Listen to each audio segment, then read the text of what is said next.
Okay, what's up, guys? Hi, my name is EJ, and welcome to our Footy Fantasy podcast. With me, I have Trudy, Manchester United. Oh, what? Be kind? Okay. Trudy, Manchester United fan, welcome back to our podcast. Hello, hello. How you And guys doing? and Josh, welcome to the podcast. Thanks for having me. Okay, let me have you move to the right. Okay, a little bit to the right. Okay. Yes, perfect. Okay, so before we start, I need to plug in our social media handles. Okay, so YouTube, we're at Footy Fantasy. Follow us, subscribe to our podcast on YouTube. We like to share our long clips and then our highlights as well. And then on Twitter, we're at Footy Ad Fantasy, and Instagram, we're at Footy Fantasy Footy. So follow us on all platforms and stay connected. I'm getting like comments already. Chill. Just chill. But I will read those comments. I think it's funny. All right. Someone said, "Be kind. We will see." So clearly not a United fan. And don't let us guess who you are. So tell us your names if you're following us on Facebook. Just put your name to the side. Mm. And then Agakwame says, "Man like Josh, long time, bro." So he's saying hi to you. Yeah, it sure has. Okay. All right, so let's jump right into it. Manchester City versus United review. I woke up. It was kind of late. It was a late game, so I started watching the game. It was 10:30, and I had hope for like a first half. I only watched half of the first half, so I saw Ratcliff's goal. I thought it was a well-taken, amazing goal. So I'll start with you, Judy. What happened in half two? Yes. Okay. So I get the privilege of starting first. Um. So it wasn't. It did start from half two. It started from the first half for the most part. I personally think. I mean, it was similar to how we set up against Liverpool and contain as much as we can, and we're there to absorb the pressure. So we're absorbing a lot of the pressure from the first half, and everything was working fine. And I think things started changing a little bit. I think what's his name? Johnny Evans started picking up his knock, and he was already struggling on how he was moving. And then with this strategy and whatnot, right, it's hard to maintain it for the whole game. At the best, you get a draw or something like that. But like the pressure was there, the pressure was telling and stuff like that. And you know, the first goal came in. When the first goal came in, I thought maybe we'll restructure ourselves and just try to keep it tight and maybe hold on for a draw. But at that point, I think one of the defining moments for me, at least, what I watched was when Johnny Evans started picking up his knock. Like you could clearly see because I thought he did a good job back there. He was playing very comfortably for the first 30, 40 minutes, and I liked what he was doing. But the minute that happened and things like I think you probably saw Haaland's open chance that he missed, and thank God he missed that one. And you could tell things were started to change direction, change course for the most part of the game. So it was one of those things where I might surprise. I'm not quite surprised. I'm not surprised per se, but generally we set up well. Like as much as people will come and criticize whatever they want to do, but we set up well. I thought we set up well. We did what we're supposed to do. This is what exactly we're supposed to do with exactly the team we had, exactly the personnel we had, and this was the best way we could have set up, in my own opinion. And it just didn't work out. All right, Josh, what do you have to add to that? Sorry. I'm just trying to figure out my audio just because it's a bit very low. It's like really low, so I can't really hear. Um, just We trying to can see hear if you it's. fine. We can hear you Sorry? fine. We We can hear hear you you fine. fine. Oh, you hear? Okay, I guess it's just the phone. Okay. Um, so today's game was kind of weird. I know it kind of seems weird, but this is probably the first United game this season that I've actually enjoyed watching till we conceded the first goal. I think for the first time we actually did play as a team. We were more structured.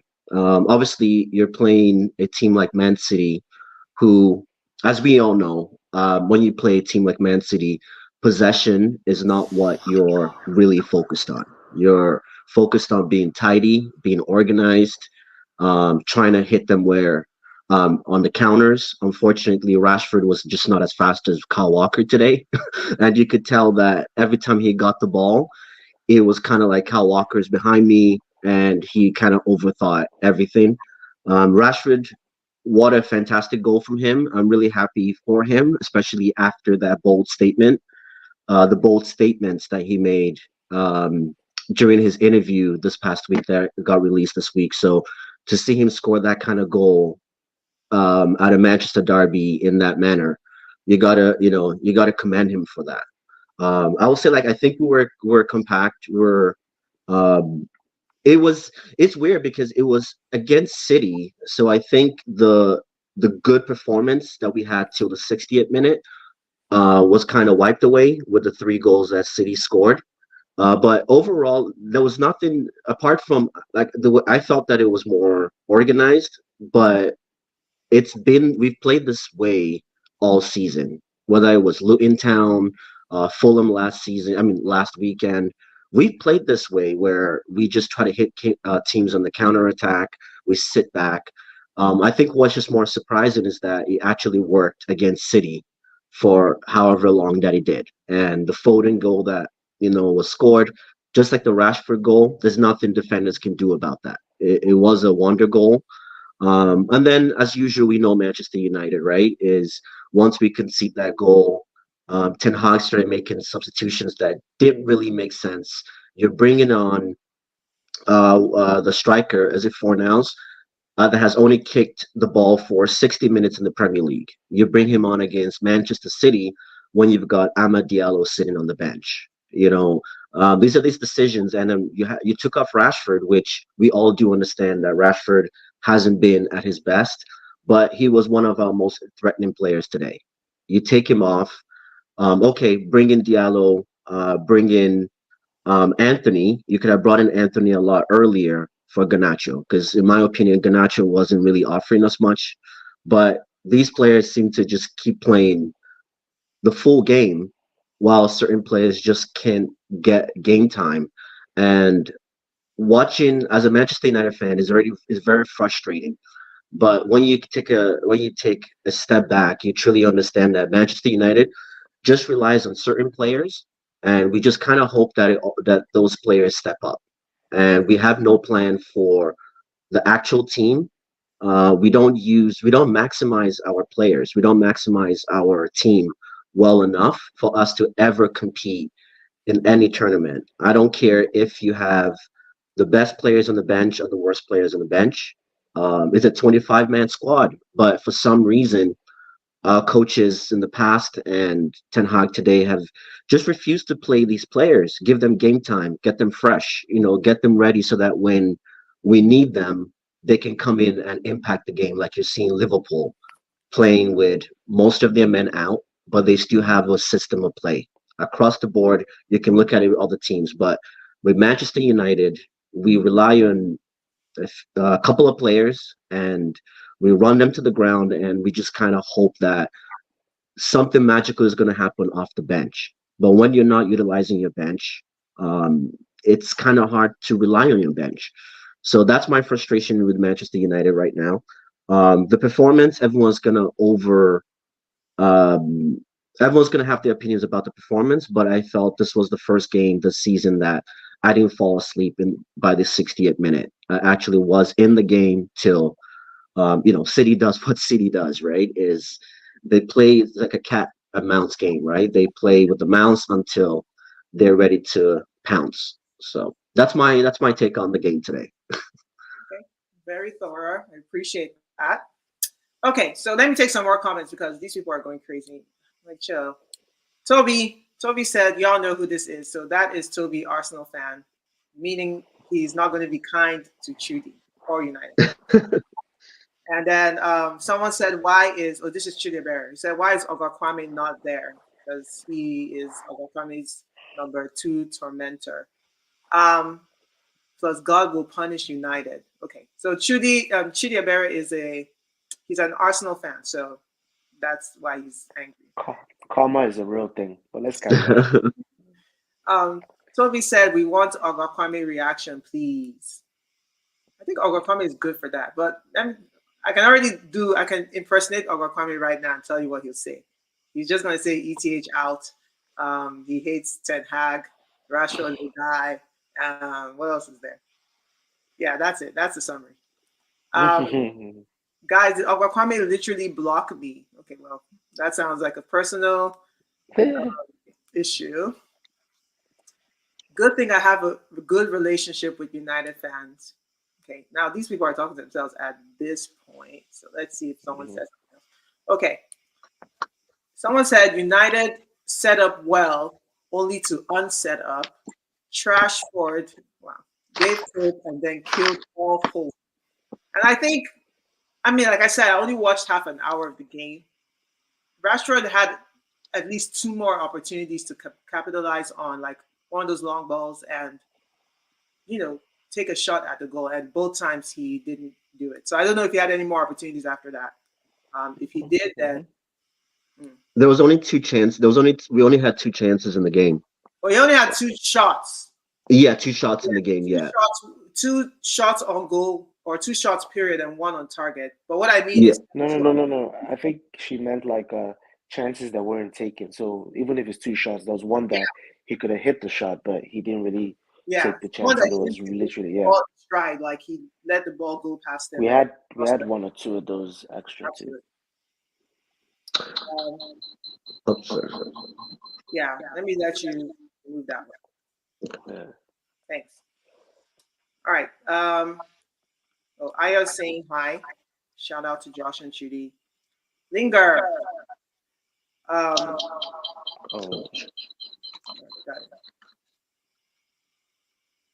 I think it's good now. All right. Oh God, you have literally blocked me on Facebook. You don't do a very good Ogakwame impression. Do better. That's okay. I'm not trying to be as dramatic as you. Big mountains. Exactly. I can't impersonate you to that extent. I can just summarize what you say. Okay, calm down. That is what he was saying. Sorry, guys. Linger said he's going to say Luke Shaw is thicker than an Atlanta stripper. Absolutely. Okay. That is true. Him and his analogies. I can't come up with those kind of analogies. That's crazy. Aya said United XG was 0.26. So Aya is our resident XG expert, and 0.26 sounds like it's below 1.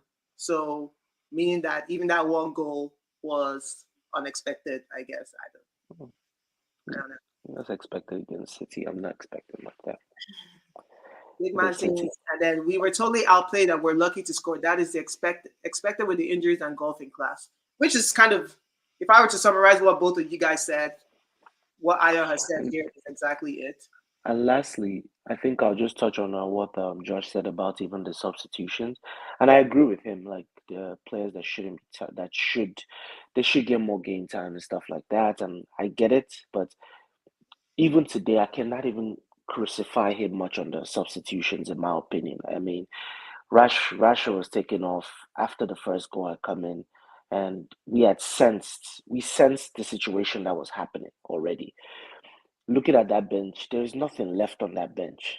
Literally, there's nothing left on that bench. Yes, I would like to see Ahmad come out and do something, but I'm just going to be realistic. There's nothing left on that bench. At that point in time, Anthony was brought in for defensive duties.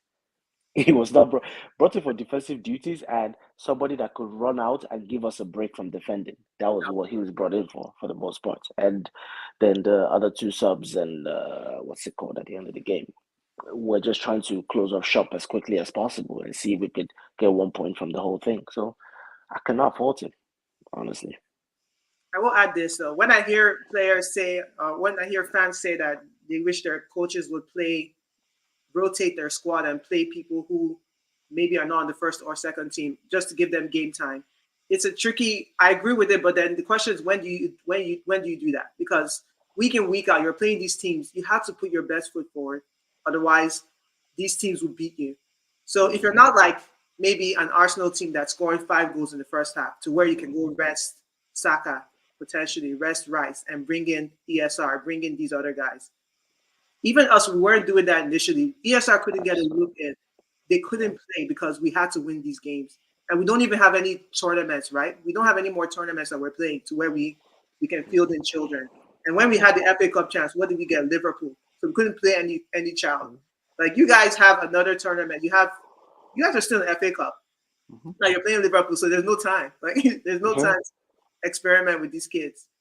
So I don't know. I don't think we can fault the coach for not playing the rest of the squad when you're not winning games early enough to give them time.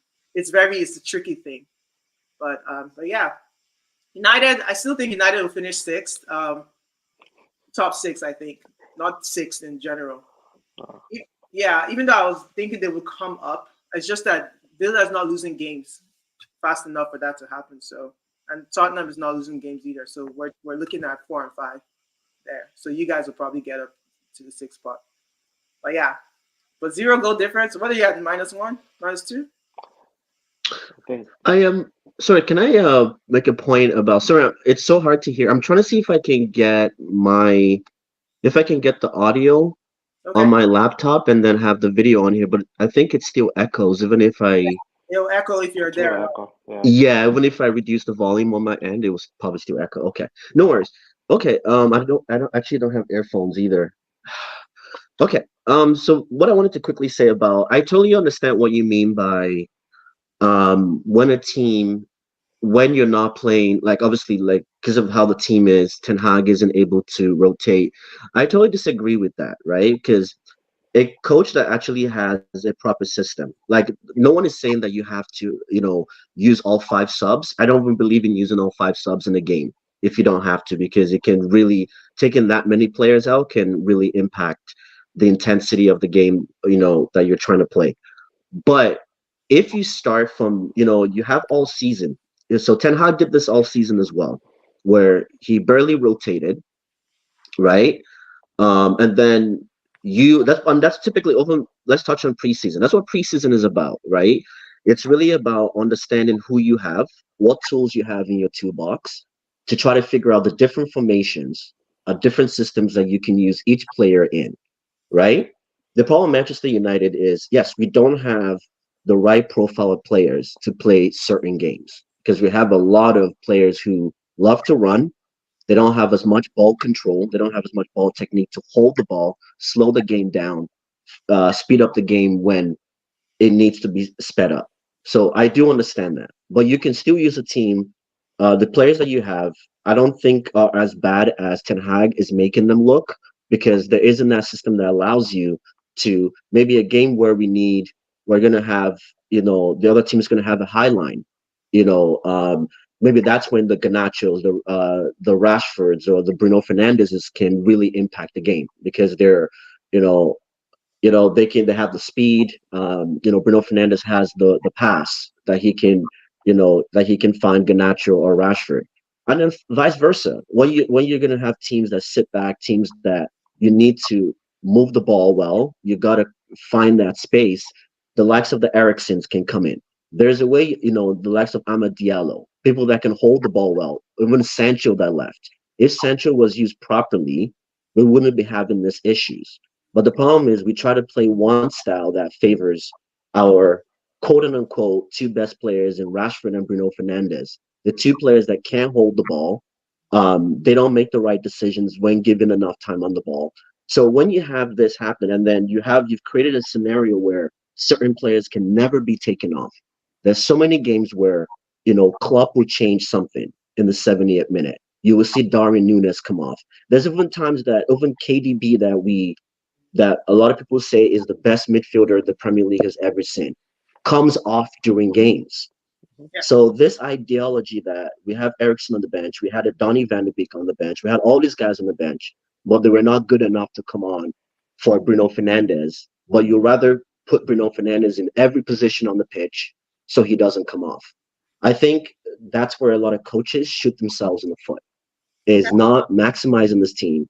And the more you play these players, I think it was Gary Neville and Rooney that were talking about that. And they said a lot of those players that we praised at Manchester United were not that great. Like, G Sumpak, all There were Fletcher, all these guys that we look up to today. They were not that great, but Ferguson used them in the right way. He used them in games, that they could come in for 20 minutes, half an hour, whatever it was, to impact the game.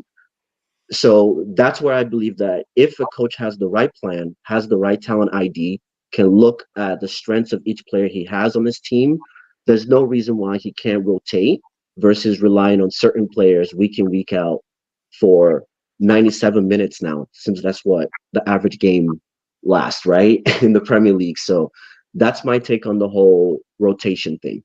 Okay, I'm gonna ask one last question. ETH in or out? Just one, yes or no.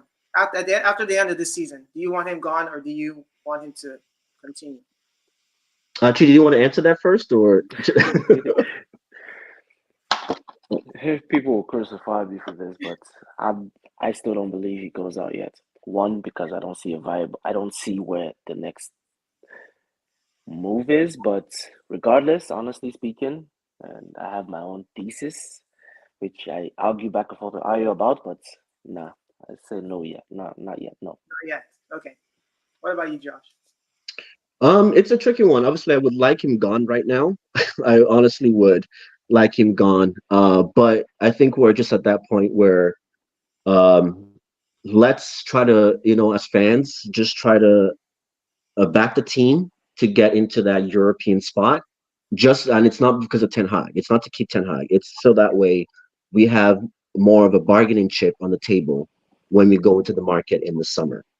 In terms of keeping Ten Hag, I don't really see any reason to, because he hasn't shown me anything since we won the Carabao Cup, if we're being honest, that he's able to take this team.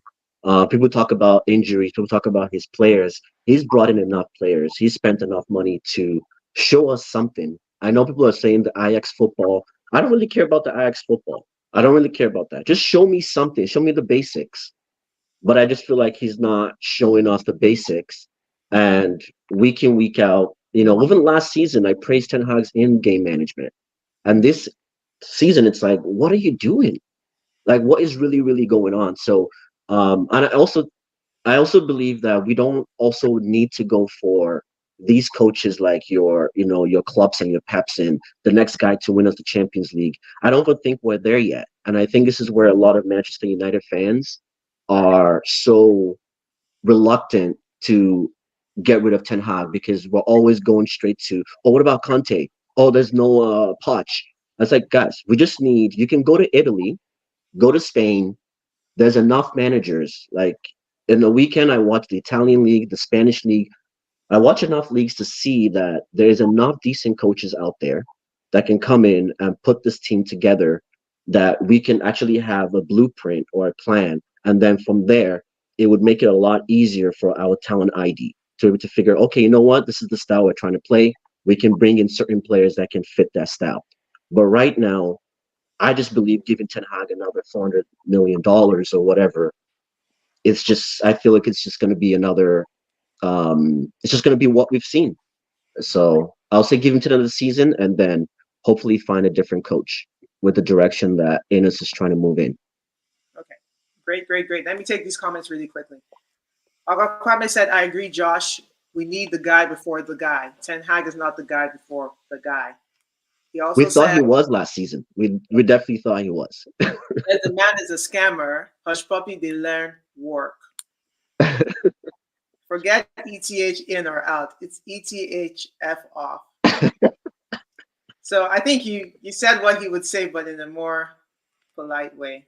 So yeah, I mean that's fine. I think I feel like you don't have a replacement yet. There's no one on the market that will be enough for you guys. You may be a reasonable United fan, but most of the Twitter United fans are not going to accept the guy before the guy.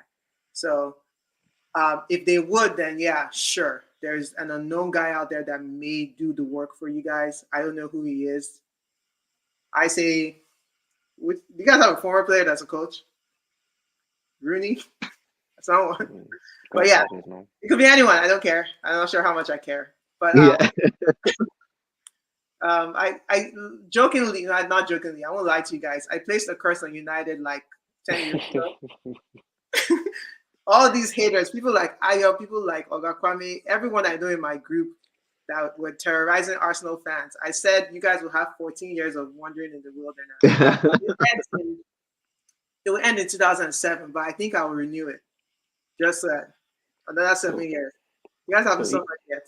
EJ, Just a little I bit know, more, right? Just a little bit I more. know. That's what my brother says to me as well. He's always like, Josh, he's like, you're basically me when he was trying to get Arsene Wenger out. When he was at that time, a lot of Arsenal fans were still back the manager. We won the FA Cup, and he's like, guys, you're not seeing the bigger picture here, right? And he's like, Josh, you're basically me during that time. So it's just write it out. You just got to do your time. Do your time, but just don't do it for too long. That's all. Mhm, yeah.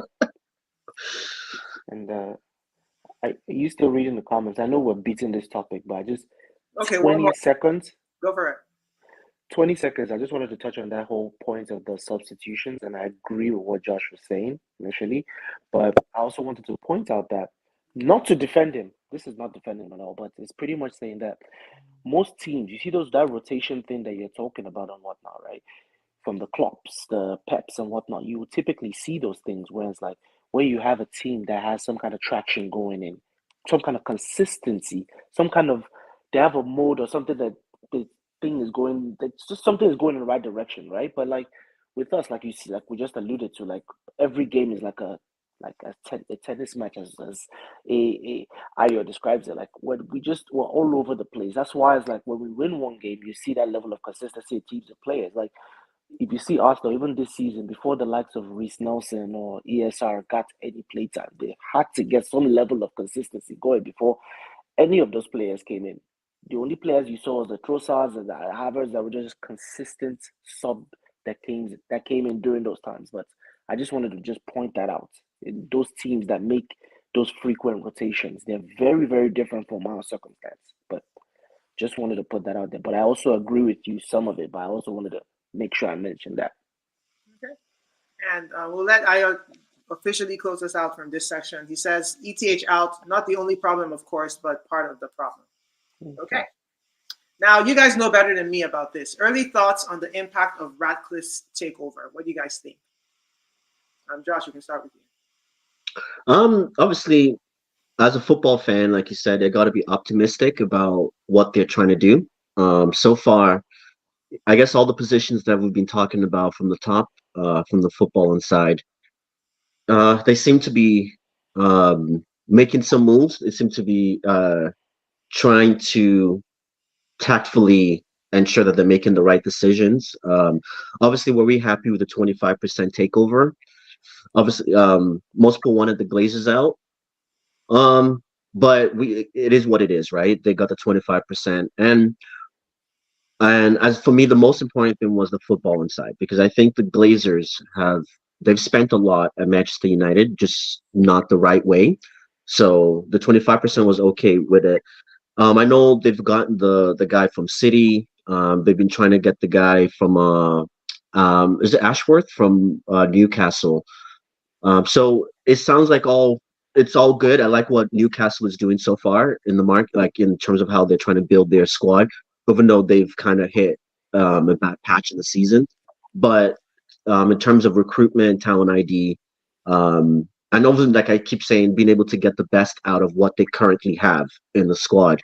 I think Ashworth has done really well. So hopefully these things can kind of come together. So I think the biggest thing for me in terms of the whole Ineos like takeover would be who because they haven't hired the sports director yet, I don't believe. That's going to be Dan Ashworth, I believe, is the sports director, and then who the next manager is.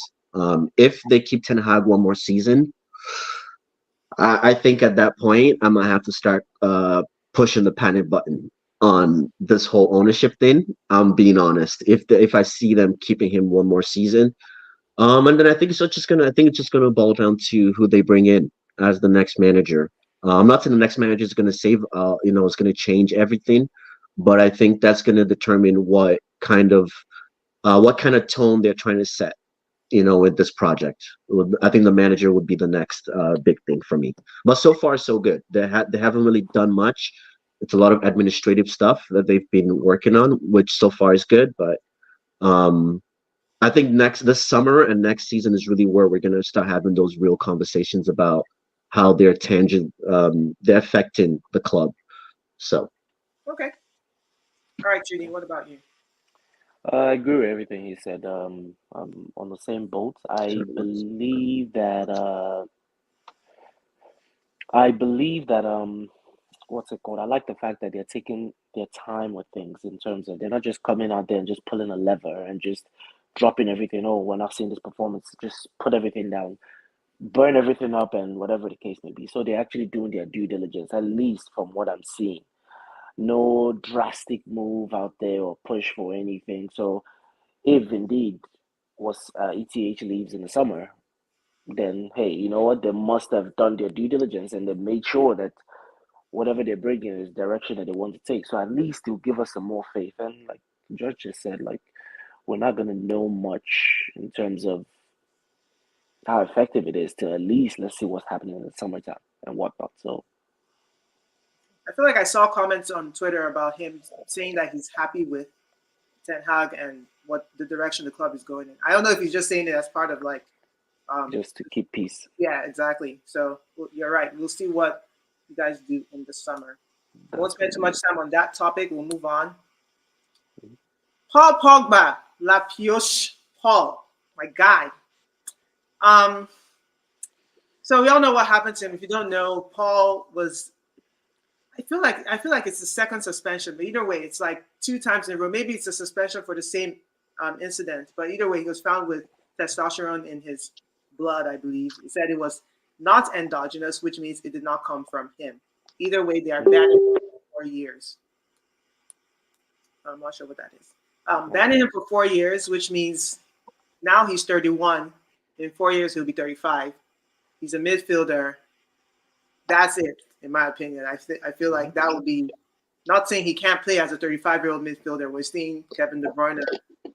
He's 33. He's close. So yes, but no.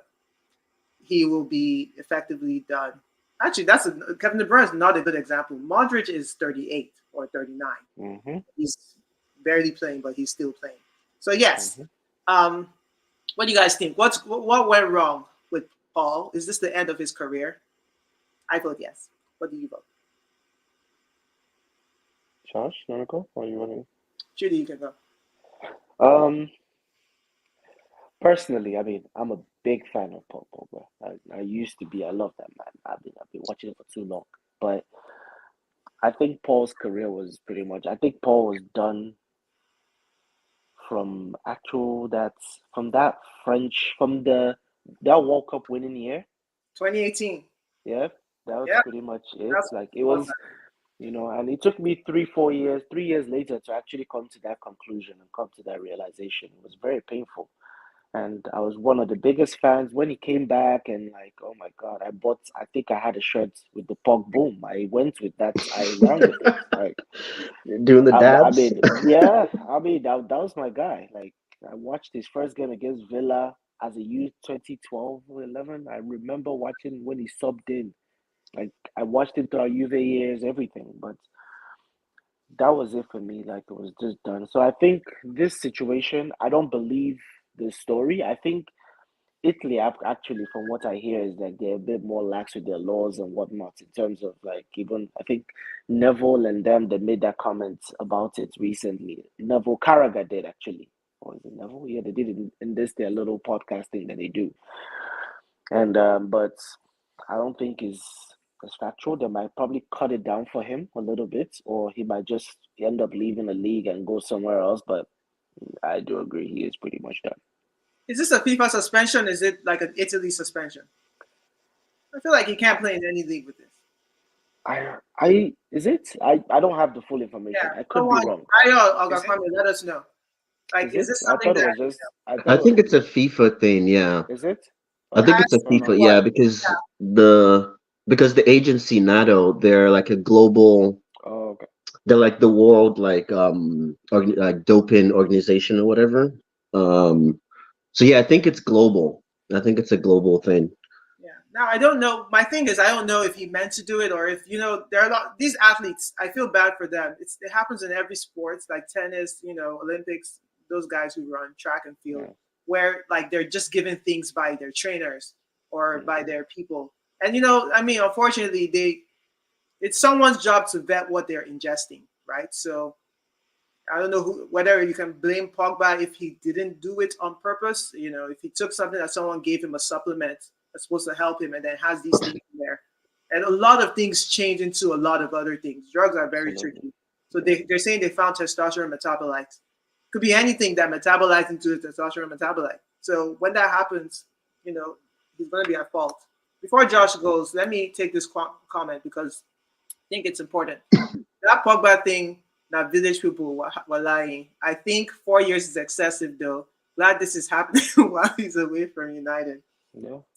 Yeah. So we all kind of also remember the story about his evil twin brothers. I don't know. I think maybe only Hmm. one of them that they were blackmailing him for using witchcraft to try and derail Mbappe's career. Instead, his career has been derailed, and it's insane because I think you can't ignore the village people. I feel like I think it's his family members basically. It's crazy, man. And Ogwa Kwame confirms that it's a worldwide thing. All right, Josh, go for it. Mm. Yeah, the whole Pogba thing is really it's sad, man, because I think everybody who knows me knows that Pogba is definitely one of my favorite players, to play the game. Yeah, it's sad, and I think, well, like you were saying, whether on purpose or not on purpose, obviously the testosterone metabolites were found, so there's nothing you can do about that. I think where for me it really upsets me is how the decision was made. Right. First of all, if you kind of look at the track record, Pogba has been injured for 2 seasons. Like literally, he's barely played.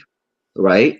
So one, if you're going to take such doping or whatever it is, right? You typically would do it when you're in a situation where you're playing. I can understand if you're somebody who plays in week out, you're the Haalands of this world, Mbappe's of this world, where you're always trying to get fit for the next game, so that way you can impact the game. And I can understand that. This is a player who has barely played. He's been having injury issues upon injury issues, right? He goes to the U.S. for treatment, and it's legal in the U.S. This is a frustrated athlete that wants to play. Whether the media, the BBCs and Sky Sports of this world tells you that Pogba is lazy and doesn't want to play, there's no professional player that has made it that far in his career that just wants to sit on the bench and doesn't want to play. They want to play football. They want to do what they love to do. So the fact that he's frustrated, he wants to play, he wants to be, especially the amount of pressure that is on him to perform because he's left Manchester United the way the whole saga happened at United. There's the Pog boom back for Juve, and everybody's excited. Like Juve fans were actually genuinely excited for Pogba to come back, and they've signed this contract. So, from a human aspect, which I know when it comes to Paul Pogba, the football world just seems to forget that he's also a human being. It's we justify things for other players except for when it comes to Pogba. So he has all this pressure. So I can understand a scenario where he's looking for the best thing to kind of get him healed, like recover so he can get back on the pitch. And then all of a sudden, they randomly test him on a game that he didn't even play. So that tells me that there's somebody in the circle that probably found out that, a doctor prescribed this supplement for him, probably researched it and realized that this contains XYZ. And the next thing you know it, the agency NATO gets caught like the words, so this stuff doesn't just happen randomly. Like randomly Pogba just got tested. And then the fact that they gave him 4 years. Yeah. What is the context? Nothing is ever black and white. Even in cases where you see the person with the gun, the glove, and everything, it's still not black and white. So why is it that in this case, it's all of a sudden black and white? It's all of a sudden, we don't care. We know he's guilty. Give him a 9-month ban. We have a slap on the wrist. We understand that. But I think in the context in which it was done, I think it was very unfair. I think it's extreme abuse of judicial powers or whatever whoever was making that decision. But in terms of the football inside, I think it's very unfortunate. I would have loved to see, football is right now is really lacking players like Paul Pogba that can, what they do on the ball, the magic that they can produce, is something that I don't think we're really seeing that right now in today's football. So it's very unfortunate that he's gone. All I can say is I really hope that I don't know what his mental health is, and I'm just thinking of this from as a human being, on a standpoint of as a human being is. I don't know what his mental health is. Hopefully he can recover because we also have to remember. With the World Cup thing, I know people keep bringing this whole World Cup, World Cup. Pogba has not only won the World Cup in his career, so let's stop using that the World Cup is the only thing that he's won.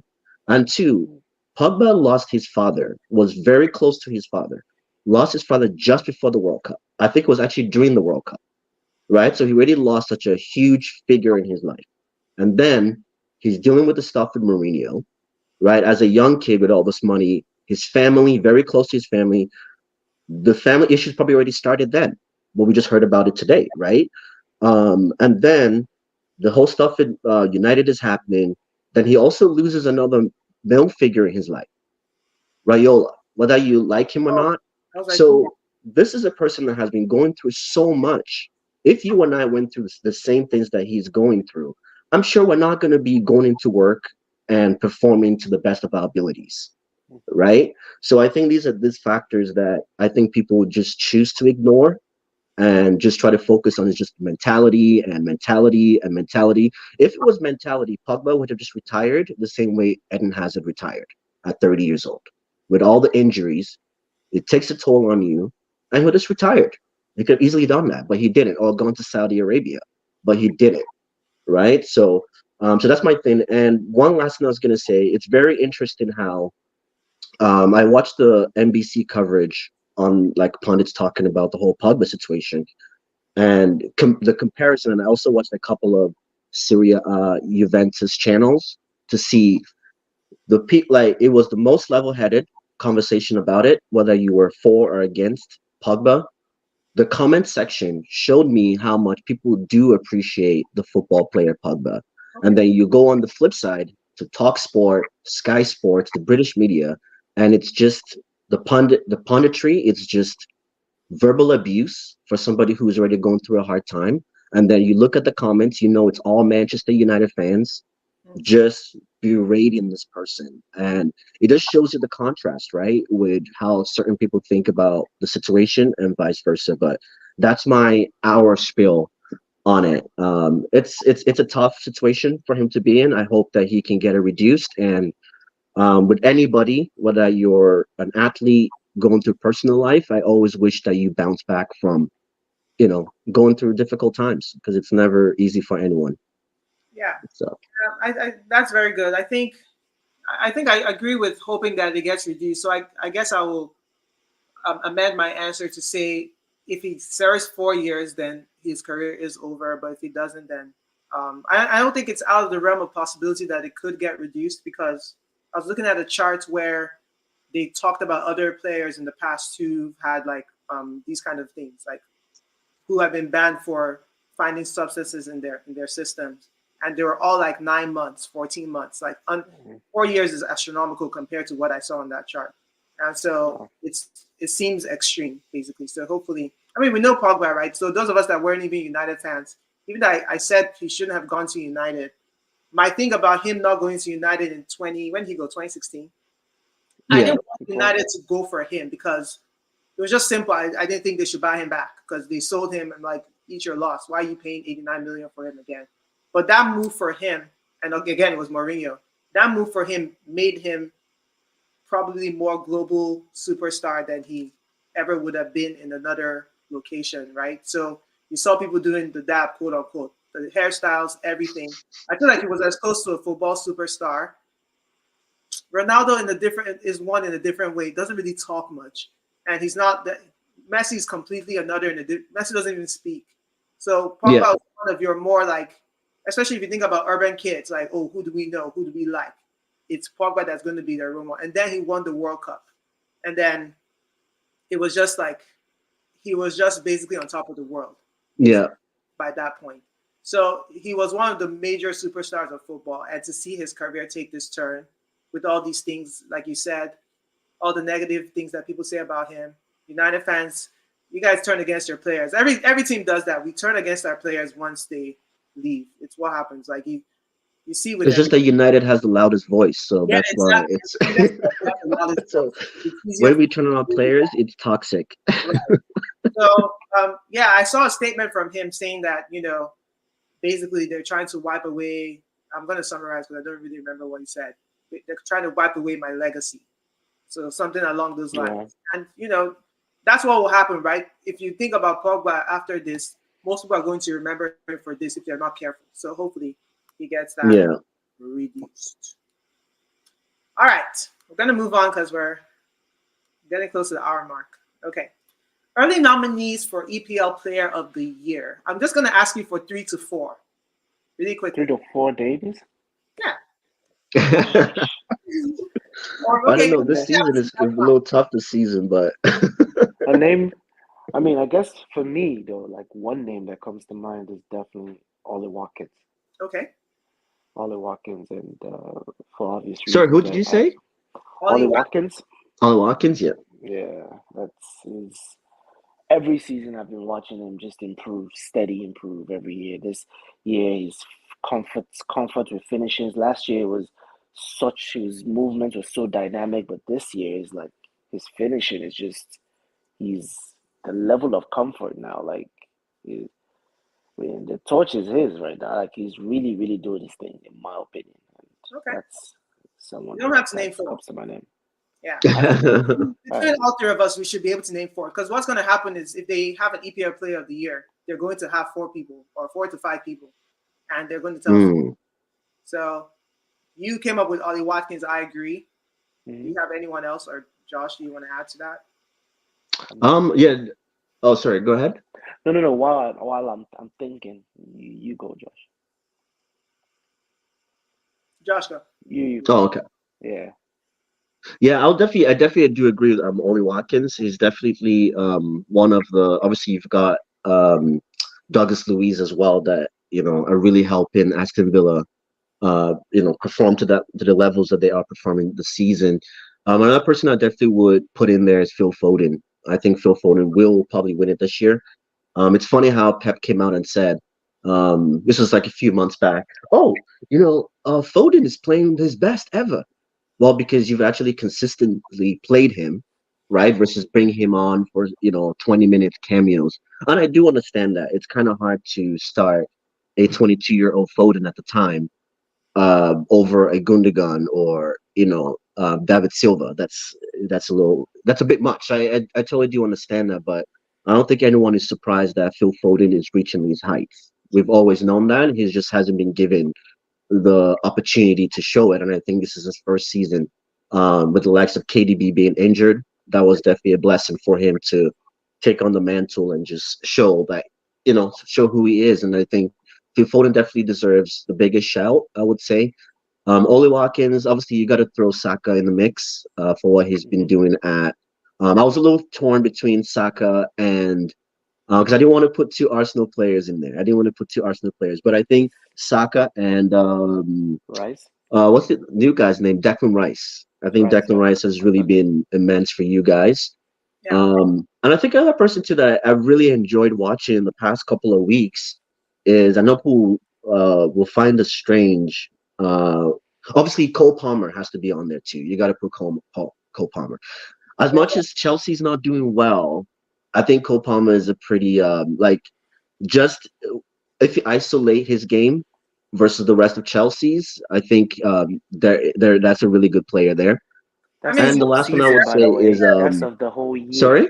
It's That's not the player of the whole year. year, by the way. See, Sorry? we're That's coming up with EPL a player list. of the year. The Oh, we're whole coming up with a year. list. Okay. And we Yeah, can't. obviously. I agree with Yeah. everything you said until you said Cole Palmer. So Okay, you know what? Okay, I'll cross out the Cole Palmer one, but I think Cole Palmer, I think he's up there in terms of impact, right? I'm just looking at every team. If I go down the list, who is impacted on their team? And then I'll say Gib White's from what's his name? From Forest.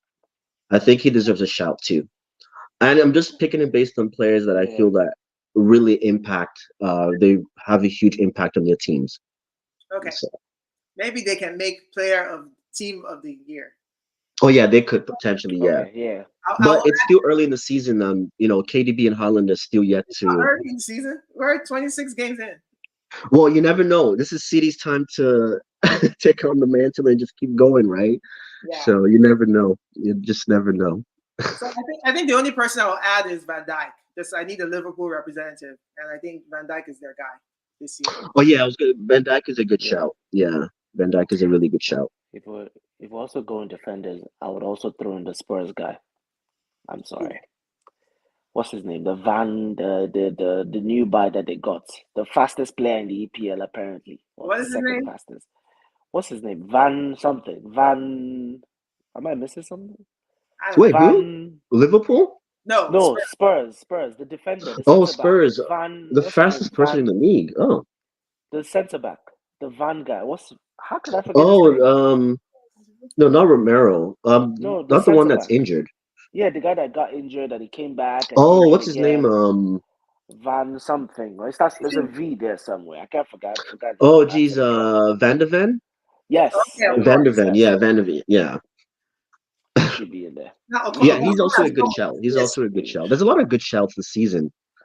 Okwa always comes with Team B list for Team A. Yeah, yeah, Leon. Gibbs White, man. Gibbs White is, I would take Gibbs White at United. I definitely would. Okay, He well, says these are one-off games, and also Madison has been injured for like he won't even. Yeah, that's why I didn't put Madison in there. Yeah. Leon Bailey is not consistent enough for me, but he's a good He's a good name, player. but he's Yeah. not consistent enough. Yeah, I think at the end of the season, I'll be surprised if I don't see on the short list. If I don't see Ole Watkins, I don't see Phil Foden, Saka, Declan Rice, maybe not. But the reason I say Saka above Declan Rice is because you can see production. It's impact, right? Yeah. But I mean, let's not. Declan Rice, he takes corners and gets assists, right? So he has a lot of assists right now, and he just won London Player of 2024. So he's probably going to be on A list. And then we already said Foden and maybe what you call it, maybe Van Dijk, someone from Liverpool. I just don't know who else in Liverpool will make the list. There's not a player. Yeah. Good. But I wouldn't be surprised though, like what you were saying, but we all know how these things go, right? Haaland is probably going to score a couple of hat tricks against Sheffield United. KDB will get a couple of assists against all these teams. Top goal scorer, top goal assist, and they just give it to KDB and Haaland. But even though were they truly the best player in the league? No. Yeah. But we know how awards I think are this year given out. you're right because I think Haaland still has the most goals. Yeah, he does. But he didn't play for 4 games. So Yeah. things like that will factor in. Like right now, I think Phil Foden is leading the list, right? And if City win it'll also be driven by who wins the league usually. Yeah. Especially if someone doesn't stand out that dramatically, right? At that point, yeah. If no one stands out dramatically, then whoever wins the league, that player will win. All right, we have one last topic. Oh, sorry. Kudos and Donkeys of the week. This was a tough one. Yeah. I have the same kudo and the donkey. Mine was very easy. Oh, So wow. Sorry? I'll go first. Please go first. My kudos is to Liverpool for scoring a 99th minute goal. My donkey is Nottingham Forest for conceding a 99-minute goal. Yeah, that's fair enough. Why are you giving them kudos as an Arsenal fan? I give them the kudos because you take your chances. You have all that time. Like you're playing a game where you're literally about to draw the last kick of the game, and you're still playing to the whistle while that useless team is kicking the ball about in their own box and losing the ball to a Liverpool player, and the most alert player is scoring a goal on you in the 99th minute when you know you need points. And you ruined my weekend. I was supposed to be sleeping and enjoying my weekend tomorrow, and that didn't happen. So, yeah, definitely the Donkeys. And like I said, what else happened today? Liverpool can take the kudos. Sure. All right, someone else. For me, since I haven't been on the show for some time, I would still one person that still stands to me is Postecoglou, the Spurs coach, Okay. and I feel like the work that he has done with that team this season. I think Spurs, I checked, they were like they're the closest to United in terms of injury crisis this season. And somehow that man has found a way to keep juggling and grinding it out somehow and sticking to his system irrespective of whatever is happening. And I mean, I take my hat off for what he has done with that squad this year. And Donkey is very random, very, very random. And for me, this has to do with I personally feel like after watching this African Nations Cup, like I personally feel, and this is very dear to me now, I feel like these African teams need to have better PR. They need to be doing a lot more PR in the sense that there are a lot of young players that are going to their foreign land and just leaving and going out there. And yes, I understand that a good amount of them is your choice, right? You make a decision, and most of those decisions they're probably aided by your parents. But you know how those days where Ferguson and them they'll come in, they'll go see these people's parents, they'll go and find these parents and talk to these people. Like for instance, the other day I just found out that Musiala is actually his dad is Nigerian. Yes. And Yeah, I heard that too. I was like, wait, what? like it pissed me off. Like I was angry. I'm like, what is this? Like, and then this guy, the Frimpong guy, Leverkusen, of course he's Ghanaian. He has gone to Netherlands. Then I mean, it's just crazy. Like all these stuffs are happening in our noses. Like Eberechieze, Olise, all these boys. They're all, like, and they're going to up for England, knowing fully well they will never get to play. They're Right. not gonna play. Eberechieze is about hitting his prime. He's not gonna get play time. He knows that. I'm sure he knows that. But like, he's not even looking at Nigeria or considering it because yes, he was born in England and he's used to a certain culture, but who is talking in their ear? Who is the PR person that flew all the way to watch one of his games, see him outside with a crew, like, bro, let's talk to you. Let's show you what Nigeria is about. Let's give some kind of awareness, like it's, Yeah. and I'm not saying it's automatic that's going to happen, but is this thing happening? Is my question. That's I don't where think the it's whole donkey thing. I don't know if it is, but correct me if I'm wrong, but that's my own donkey of the day. because you guys remember Iwobi, right? Right. Iwobi was at the time he's declared for Nigeria.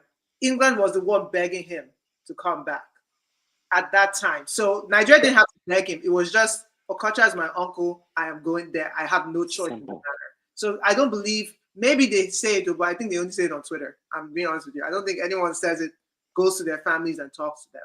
Yeah. So that's a real point. Yeah. But yeah, good. All right, Josh.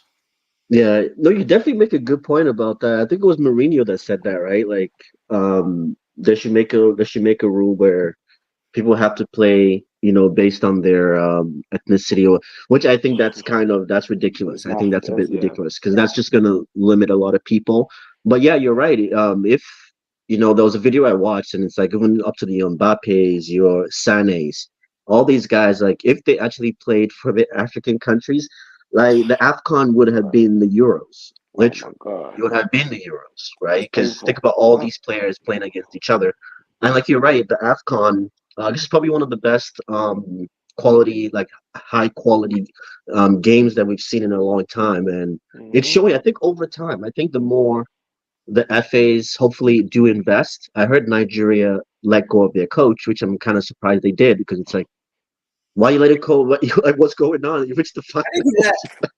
Did I we guess let you go got of to do something, I guess, but it's not I it's didn't not I club didn't hear it, football. but I'm not surprised either.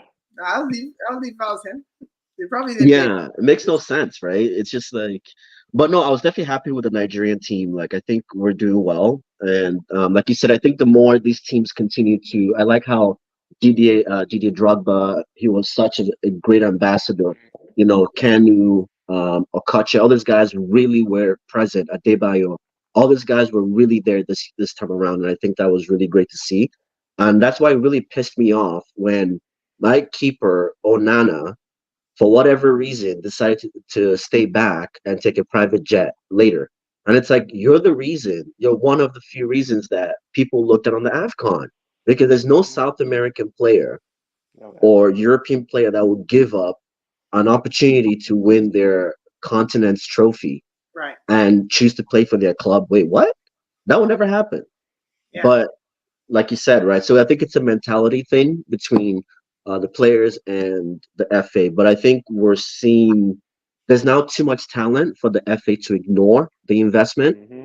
So I think with time now, I think whatever FA it is has to start knocking at the door of those families at a very young age and saying, "Hey, Saka." Yeah. But I also do understand that at the end of the day, it's also the players' um, personal. I guess there's also their choice too, right? Because at the end of the day, like a Absolutely. Musiala, this guy's like it's probably never been to Nigeria, right? So the cultural aspect too is that creates cohesion and chemistry as well. So And you we are also have to absolutely remember that.